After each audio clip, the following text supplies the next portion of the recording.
Kapag sinabi nating tunay na lalaki, hindi lang ito tungkol sa lakas o tapang. Ang katangiang ito ay hindi lamang nasusukat sa pisikal na anyo o sa kakayahang makipaglaban, kundi higit sa lahat, ito ay nakaugat sa mga pagpapahalaga at asal na dapat taglayin ng isang tunay na lalaki. Ang tunay na lalaki ay may respeto sa kanyang sarili at sa ibang tao, dignidad sa kanyang pagkatao at matibay na prinsipyo na nagtatakda ng kanyang mga desisyon at kilos. Isa sa pinakamahalagang aspeto ng pagkatao ng isang tunay na lalaki ay kung paano niya tratuhin ang mga babae sa kanyang buhay. Ang paraan ng pakikitungo at pagtrato niya sa mga babae ay isang malinaw na salamin ng kanyang pagkatao at pagpapahalaga sa mga tao sa kanyang paligid.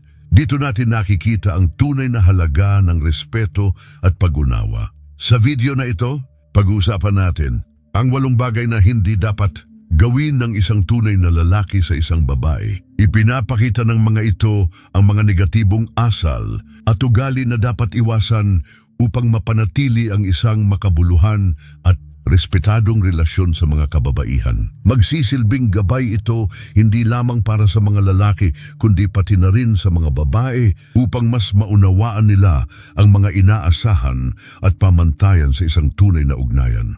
Tara, simulan na natin ang ating talakayan at alamin kung ano ang mga ito. Number 1, huwag mong gawing sentro ng buhay mo ang isang babae. Ang pagiging in love ay isang natural na bahagi ng buhay. Ito ay isang damdamin na nagbibigay saya at kulay sa ating pag-iral. Gayunpaman, may mga pagkakataon na ang damdaming ito ay nagiging labis at nagiging dahilan upang ang isang tao ay mawalan ng tamang perspektibo sa buhay. Kung ang buong mundo mo ay umiikot lamang sa isang babae, may posibilidad na maglaho ang iyong sariling halaga bilang isang lalaki. Ang tunay na lalaking may matibay na karakter ay may sariling misyon sa buhay, mga pangarap na nais makamit at layunin na sinisikap na maabot. Habang mahalaga ang pagkakaroon ng espesyal na tao sa ating buhay, mahalaga ring tandaan na hindi natin dapat isakripisyo ang ating mga personal na ambisyon at adikain. Ang isang babae ay dapat na maging kasama mo sa iyong paglalakbay sa buhay. Isang katuwang na makakatulong sa iyo sa iyong pag-unlad. Hindi siya ang nag-iisang dahilan ng iyong pag-iral o tila siya ang tanging layunin mo sa buhay.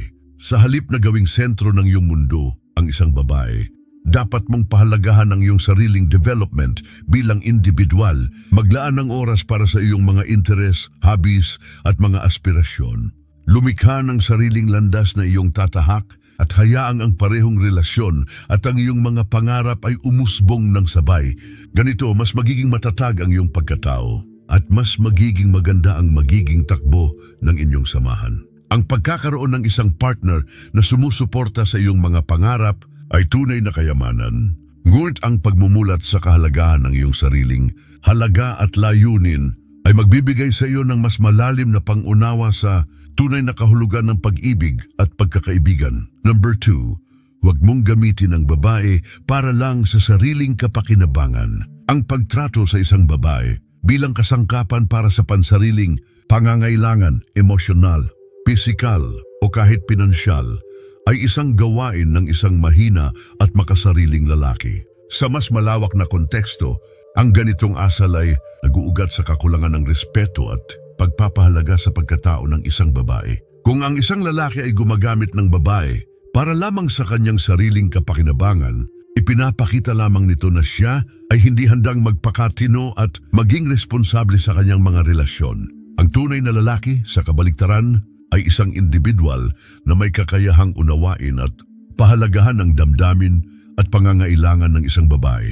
Siya ay nagbibigay, hindi lang kumukuha. Hindi maikakaila na ang pagkakaroon ng ugnayang masustansya at makabuluhan ay nagbabawal sa pag-uugaling makasarili. Sa halip, dapat nating itaguyod ang pagkakaroon ng respeto sa isa't isa, pagpapahalaga sa mga pangangailangan ng bawat isa, at tunay na pagkakaibigan na nagbibigay daan sa mas malalim na koneksyon. Ang pagligaya at kasiyahan na maaaring makuha mula sa isang relasyon ay nagmumula sa matibay na pundasyon ng pagkakaunawaan at suporta. Ang tunay na pagmamahal ay nagdudulot ng bukas na komunikasyon, pagtulong sa isa't isa sa kabila ng mga pagsubok at pagbuo ng mga alaala na hindi malilimutan. Kaya't mahalaga na iwasan ang pagtingin sa isang babae bilang simpleng kasangkapan. Sa halip, ituring natin siya bilang kapantay, kaibigan at katuwang sa buhay na may kani-kaniyang halaga at kakayahan. Sa ganitong paraan, ang ating mga relasyon ay hindi lamang magiging maaring katuwang sa kasiyahan, kundi pati na rin sa pagbibigay ng suporta at inspirasyon upang umunlad at maging mas mabuting tao. Number 3, huwag mong pagselusan ng walang dahilan. Ang sobrang selos ay kadalasang nagiging sanhi ng hidwaan sa isang relasyong romantiko at madalas itong nagmumula sa kawalang kumpiyansa sa sarili. Kapag ang isang tao ay labis na nagseselos, maaring ipahiwatig nito na may kakulangan sa tiwala sa sarili at sa relasyon. Sa halip na bumili ng mga maiinit na damdamin at mga negatibong salubin, mas mainam na unawain na ang bawat tao ay may kanya-kanyang halaga. Kung alam mong may halaga ka, wala kang dapat ipag-alala sa pagkawala sa buhay ng isang babae. Ang mga relasyon ay nakabase sa tiwala, paggalang at pagkakaunawaan. Kapag naniniwala ka sa iyong sariling mga katangian at sa iyong halaga bilang tao, hindi mo kailangang mag-alala na baka ihambing ka sa iba o mawalan siya ng interes sa iyo. Ang isang tunay na lalaki ay hindi nagkokontrol sa kanyang partner. Sa halip, siya ay nagpapakita ng paggalang at pagpapahalaga sa kalayaan ng babae. Ang isang masiglang relasyon ay naguugat sa pagkakaalam na ang bawat isa ay may sariling buhay, mga interes at mga kaibigan. Ang pagbibigay ng espasyo at pag-unawa sa kanyang mga desisyon ay isa ring anyo ng pagmamahal. Sa ganitong paraan, mas magiging matatag ang relasyon at mas tataas ang tiwala ng bawat isa sa isa't isa. Sa karagdagan, ang pagtanggap na ang bawat isa sa inyo ay may kanya-kanyang buhay ay susi sa pagbuo ng mas malalim na koneksyon. Subukan mong pagtuunan ng pansin ang mga positibong aspeto ng iyong relasyon at huwag hayaan na ang kawalang katiyakan at selos ay maging hadlang sa tunay na kasiyahan at pagmamahalan. Number 4, huwag mong hayaang apak-apakan ka. Ang pagiging mabait ay mahusay na katangian, subalit hindi ito nangangahulugan na dapat mong ipagwalang bahala ang iyong dignidad at respeto sa sarili. Mahalaga na malaman ang tamang balanse sa pagitan ng pagiging maunawain at ang pagtatanggol sa iyong sarili.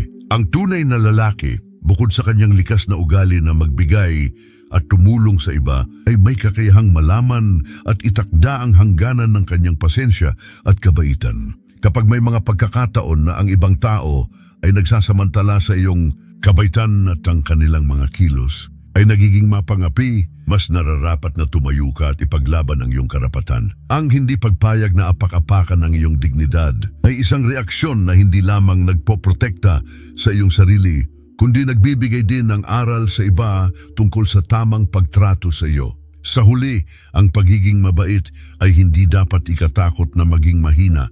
Ito ay isang pahayag ng lakas at katatagan. Ang kakayahang mahalin at igalang ang sarili ay isang tanda ng tunay na katatagan at karakter. Magsilbi itong paalala na ikaw ay may halaga at karapat-dapat sa respeto, kaya't dapat na itaguyod ito at ipaglaban kung kinakailangan. Number 5, huwag mong ipagpilitan ang sarili mo sa buhay. May mga pagkakataon na makakaranas tayo ng pag-ibig at pagkagusto. Ngunit hindi lahat ng tao ay maaring maging interesado o magkaroon ng parehong damdamin sa atin. Kung ang isang babae ay hindi nagpakita ng interes, mahalagang unawain na hindi ito personal na pag-atake sa iyong pagkatao. Huwag kang magmakaawa o manghimasok para lamang makuha ang kanyang atensyon o pagmamahal. Ang pagiging sobrang masigasig sa pagkuha ng atensyon ng isang tao na hindi interesado ay hindi lamang nakakabahala, kundi nagiging dahilan din ng pagkabigo at maaaring makasira sa iyong dignidad. Ang isang tunay na lalaki ay may matatag na pag-uugali at may respeto sa sarili. Hindi siya umaasa sa pagpapatunay mula sa ibang tao upang madama ang kanyang halaga. Siya ay nakabatay sa kanyang sariling kakayahan at katangian. Ang kanyang pagtingin sa sarili ay hindi batay sa opinyon ng iba, kundi sa kanyang mga prinsipyo at asal. Kapag nahaharap sa mga ganitong sitwasyon, dapat kang magpatuloy sa iyong buhay at hanapin ang mga pagkakataon na maaaring mas makilala ka ng ibang tao na tunay na makikilala at pagpapahalaga sa kung sino ka. Ang pag-unawa sa kahalagahan ng pagkakaroon ng self-respect ay isa sa mga susi upang magkaroon ng healthy na relasyon sa iba, at hindi ka dapat manghingi ng pagmamahal mula sa isang tao na hindi ito kayang ibigay. Ang mga tunay na ugnayan ay nagsisimula sa pagtanggap sa isa't isa at mutual na paggalang, at ang kaalaman na hindi lahat ay magkakaroon ng parehong damdamin ay bahagi ng proseso ng personal na pag-unlad. Sa makatuwid, manatiling positibo at maging bukas sa mga posibilidad na darating habang pinapangalagaan ang iyong dignidad at respeto sa sarili. Number 6, huwag mong lokohin o pagtaksilan ang isang babae. Ang pagiging tapat ay isang mahalagang katangian ng isang tunay na lalaki. Ang integridad ay hindi lamang tungkol sa pagkakaroon ng magandang reputasyon, kundi ito rin ay tungkol sa paggalang sa iyong sarili at sa ibang tao. Kapag nasa isang relasyon ka, obligasyon mong ipakita ang iyong tunay na damdamin at pahalagahan ang hinanakit at pangarap ng iyong kapareha. Kung sakaling hindi ka na masaya sa isang relasyon, mahalagang maging totoo ka sa iyong sarili at sa kanyang damdamin. Harapin ang sitwasyon ng may respeto at hindi sa pamamagitan ng panluloko. Ang pagsisinungaling o pagtataksil ay hindi lamang nakasasakit sa iyong kapareha, kundi ito rin ay naglalantad ng iyong kahinaan bilang isang tao. Ang mga ito ay sagisag ng kawalang katiyakan at dudang pagkatao. Ang tunay na pagmamahal ay nag-aatas ng katapatan, at ang pagtaksil ay hindi kailanman makalulutas ng problema kundi hihigit pang magdudulot ng sakit. Ang panluloko ay para sa mga mahihina at duwag, sa mga taong hindi kayang harapin ang realidad ng kanilang sitwasyon. Ang mga tunay na lalaki ay may lakas ng loob na makipag-usap at kumilos ng tama kahit gaano pa man ito kahirap. Sa halip na umasa sa mga kasinungalingan, piliin ang pagkakaroon ng matibay at tapat na komunikasyon. Sa huli, ang wastong pag-uusap ay laging nagdadala ng mas mabuting resulta kaysa sa pandaraya. Kaya naman tandaan, itaguyod ang kanyang dignidad at autonomiya sa pamamagitan ng pagbibigay ng katotohanan. Huwag lokohin o pagtaksilan ng isang babae. Maaaring ang iyong katapatan ay hindi lamang makapagligtas ng relasyon kundi makapagbigay daan di sa mas malalim na koneksyon sa pagitan ninyong dalawa. Number 7, huwag mong baliwalain ang pangarap ng isang babae. Ang tunay na lalaki ay hindi lamang nakatuon sa kanyang sariling mga pangarap at ambisyon. Siya ay may kakayahang tumanaw sa mas malawak na pananaw at sinusuportahan ang mga mitiin ng kanyang partner. Mahalaga na maunawaan na ang tagumpay ng isang babae ay hindi dapat maging hadlang sa kanyang mga layunin, kundi dapat siyang maging inspirasyon at katuwang sa mga ito. Ang isang responsableng lalaki ay nakakaalam na ang pangarap ng isang babae ay kasing halaga ng kanyang sariling pangarap. Ito ay nagpapakita ng respeto at pagpapahalaga sa kakayahan at dedikasyon ng isang babae sa kanyang mga layunin. Sa halip na iwasan o baliwalain ang mga ambisyon ng isang babae, mahigpit na dapat na nakatayo ang isang lalaki sa kanyang tabi, nagsusulong at nagsisilbing batayan ng suporta sa bawat hakbang na kanyang tatahakin. Hindi kailanman dapat maging hadlang ang pagiging lalaki sa pagangat at pagunlad ng isang babae. Sa halip, dapat silang maging katuwang sa pag-abot ng kanilang mga pangarap. Ang pagkakaroon ng isang supportive na partner ay nagbibigay inspirasyon at lakas sa isang babae upang mas makamit ang mga bagay na sa kanya ay mahalaga at makabuluhan. Sa huli, ang tunay na pagmamahal at pagkakaibigan ay nakasalalay sa kakayahang pahalagahan ang independensya at ambisyon ng bawat isa sa loob ng isang relasyon. Number 8, huwag mong ipagkait ang respeto. Ang respeto ay isang mahalagang sangkap sa anumang uri ng relasyon, lalo na sa pakikitungo sa mga kababaihan. Hindi ito dapat nakabatay sa mga kondisyon o kapalit. Sa halip, ito ay isang dapat na ipakita at ipalabas sa lahat ng pagkakataon, anuman ang sitwasyon. Ang tunay na lalaki ay hindi nagtatangi ng babae. Siya ay may paggalang sa lahat ng kababaihan,